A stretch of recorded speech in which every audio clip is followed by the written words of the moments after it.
ನಮಸ್ಕಾರ ಸ್ನೇಹಿತರೆ. ಶ್ರೀ ಮಹಾವಿಷ್ಣುವಿನ ಜನನ, ಈ ವಿಶ್ವದ ಸೃಷ್ಟಿ ಹಾಗೂ ಸಂರಕ್ಷಣೆ ಮಾಡುವುದರಲ್ಲಿ ಅವರ ಪಾತ್ರದ ಬಗೆಗಿನ ನಿಮಗೆ ತಿಳಿಯದಿರುವಂತ ಅನೇಕ ಕಥೆಗಳನ್ನು ಈ ವಿಡಿಯೋದಲ್ಲಿ ತಿಳಿದುಕೊಳ್ಳೋಣ.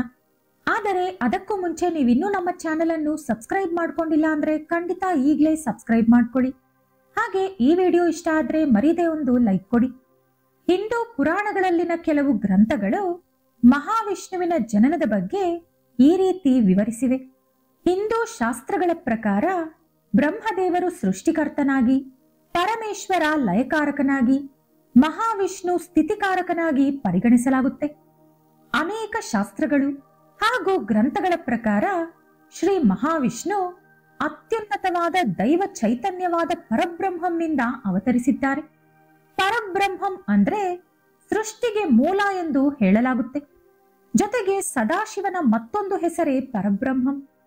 ವಿಶ್ವವನ್ನು ರಕ್ಷಿಸಲು ಪರಬ್ರಹ್ಮಂ ಅಥವಾ ಸದಾಶಿವ 3 ರೂಪಗಳಲ್ಲಿ ಅವತರಿಸಿದ್ದಾರೆ. ಆ 3 ರೂಪಗಳೇ ಬ್ರಹ್ಮ, ವಿಷ್ಣು ಹಾಗೂ ಮಹೇಶ್ವರ. ಇದರ ಪ್ರಕಾರ ಶ್ರೀ ಮಹಾವಿಷ್ಣು ಈ ಸೃಷ್ಟಿಯನ್ನು ಸಂರಕ್ಷಿಸಲು ಪರಬ್ರಹ್ಮನ ದೈವಿಕ ಅಂಶದಿಂದ ಜನಿಸಿದವರು.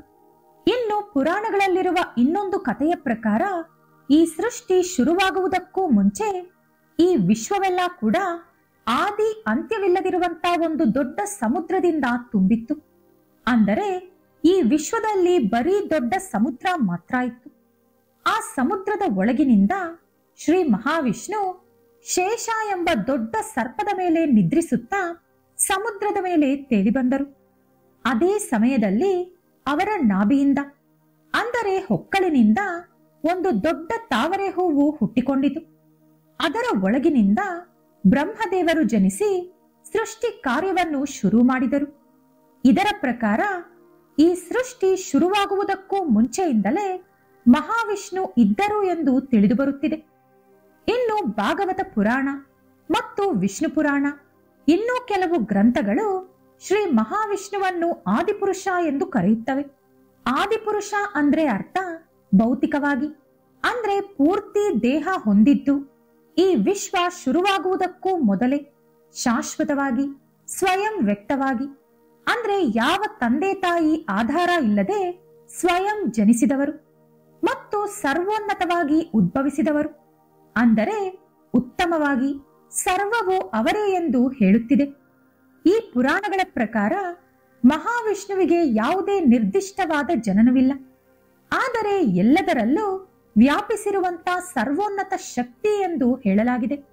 ಮಹಾವಿಷ್ಣು ಸಾಂಪ್ರದಾಯಿಕ ಅರ್ಥದಲ್ಲಿ ಜನಿಸದೇ ಹೋದರೂ ದುಷ್ಟ ಶಕ್ತಿಗಳು ಅಂದರೆ ಅಸುರರು, ರಾಕ್ಷಸರು ಈ ವಿಶ್ವವನ್ನು ಹಾಳು ಮಾಡಲು ಪ್ರಯತ್ನಿಸಿದಾಗಲೆಲ್ಲ ಅವರು ವಿವಿಧ ರೂಪಗಳಲ್ಲಿ ಅವತಾರ ಪಡೆದಿದ್ದಾರೆ.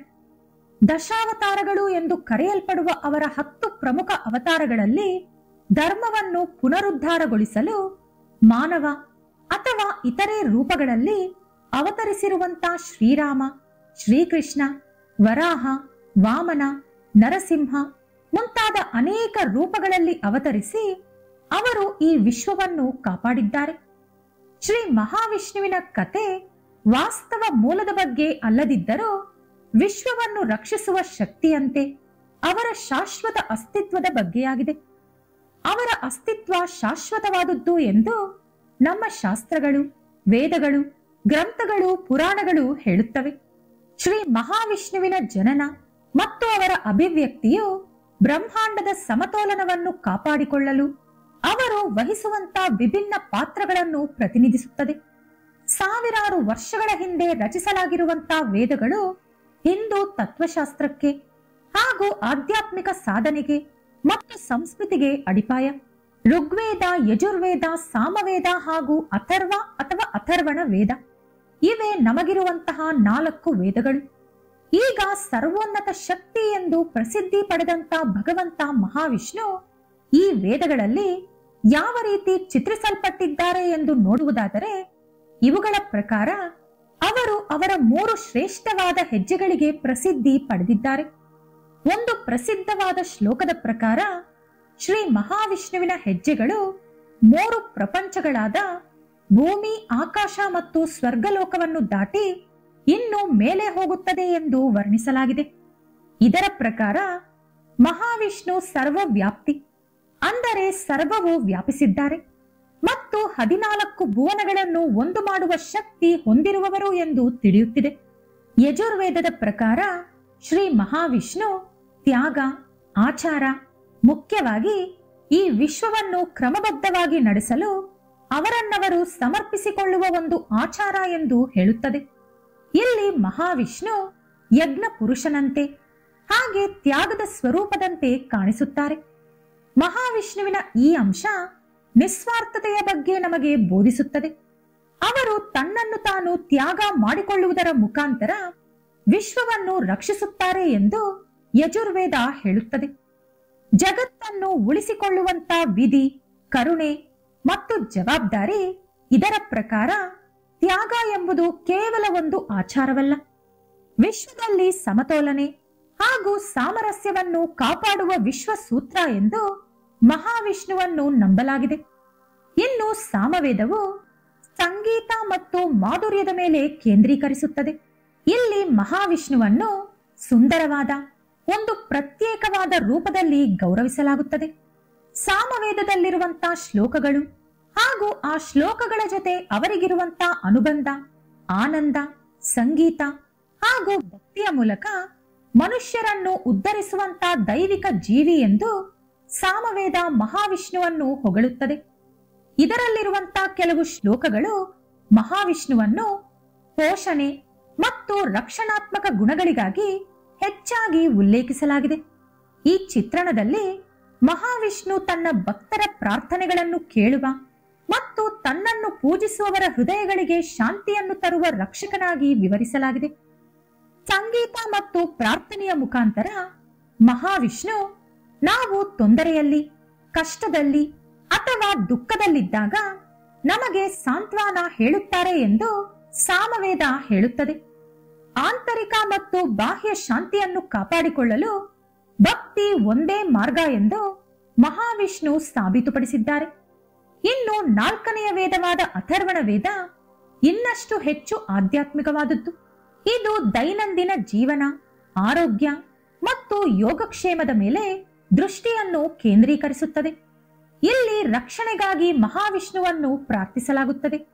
ವೈದ್ಯ ಮತ್ತು ಆರೈಕೆದಾರನಾಗಿ ಅವರ ಪಾತ್ರವನ್ನು ಅಥರ್ವಣ ವೇದದಲ್ಲಿ ತೋರಿಸಲಾಗಿದೆ. ಈ ವೇದದಲ್ಲಿ ಮಹಾವಿಷ್ಣುವಿನ ಉಪಸ್ಥಿತಿಯು ಸೂಕ್ಷ್ಮವಾದರೂ ಕೂಡ ಮುಖ್ಯವಾದದ್ದು. ಮಹಾವಿಷ್ಣು ಸಮೃದ್ಧಿ, ರೋಗಗಳಿಂದ ರಕ್ಷಣೆ, ಮನೆ ಮತ್ತು ಕುಟುಂಬದ ರಕ್ಷಣೆಯನ್ನು ಪ್ರತಿನಿಧಿಸುತ್ತಾರೆ. ಮಹಾವಿಷ್ಣು ಸಮೃದ್ಧಿ, ರೋಗಗಳಿಂದ ರಕ್ಷಣೆ, ಮನೆ ಮತ್ತು ಕುಟುಂಬದ ರಕ್ಷಣೆಯನ್ನು ಪ್ರತಿನಿಧಿಸುತ್ತಾರೆ. ಅವರ ಆಶೀರ್ವಾದ ಯಾವಾಗಲೂ ಎಲ್ಲರ ಮೇಲೂ ಇರುತ್ತದೆ. ನಮ್ಮ ಜೀವನದ ಪ್ರತಿಯೊಂದು ಅಂಶವೂ ಪವಿತ್ರ ಮತ್ತು ದೈವಿಕ ರಕ್ಷಣೆಗೆ ಅರ್ಹವಾಗಿದೆ ಎಂದು ಅಥರ್ವಣ ವೇದ ನಮಗೆ ನೆನಪಿಸುತ್ತದೆ. ಒಂದೊಂದು ವೇದಗಳಲ್ಲೂ ಮಹಾವಿಷ್ಣುವಿನ ಪಾತ್ರವು ಭಿನ್ನವಾಗಿದೆ. ಋಗ್ವೇದದಲ್ಲಿ 3 ದೊಡ್ಡ ಪಾದಗಳನ್ನು ಹೊಂದಿರುವಂತಹ ಸಾರ್ವತ್ರಿಕ ದೈವವಾಗಿ, ಯಜುರ್ವೇದದಲ್ಲಿ ತ್ಯಾಗದ ಸಾಕಾರ ರೂಪವಾಗಿ, ಸಾಮವೇದದಲ್ಲಿ ಭಕ್ತಿಯನ್ನು ಮೆಚ್ಚುವ ದೇವರಾಗಿ, ಇನ್ನು ಅಥರ್ವಣ ವೇದದಲ್ಲಿ ಮಹಾವಿಷ್ಣುವನ್ನು ರಕ್ಷಕನಾಗಿ ಹೇಳಲಾಗಿದೆ. ವೇದಗಳ ಪ್ರಕಾರ ಹಾಗೂ ಪ್ರಮುಖ ಗ್ರಂಥಗಳು ಮತ್ತು ಪುರಾಣಗಳ ಪ್ರಕಾರ ಇದೇ ಶ್ರೀ ಮಹಾವಿಷ್ಣುವಿನ ಮೂಲ. ಈ ವಿಡಿಯೋ ನಿಮಗೆ ಇಷ್ಟ ಆದರೆ ಲೈಕ್ ಮಾಡಿ, ಶೇರ್ ಮಾಡಿ. ಇಂಥ ಹೆಚ್ಚಿನ ಉತ್ತಮ ಮಾಹಿತಿಗಳಿಗಾಗಿ, ಕಥೆಗಳಿಗಾಗಿ ತಪ್ಪದೇ ನಮ್ಮ ಚಾನೆಲ್ ಅನ್ನು ಸಬ್ಸ್ಕ್ರೈಬ್ ಮಾಡ್ಕೊಳ್ಳಿ. ನಾಳೆ ಮತ್ತೊಂದು ವಿಡಿಯೋದೊಂದಿಗೆ ಪುನಃ ಭೇಟಿಯಾಗೋಣ. ಧನ್ಯವಾದಗಳು.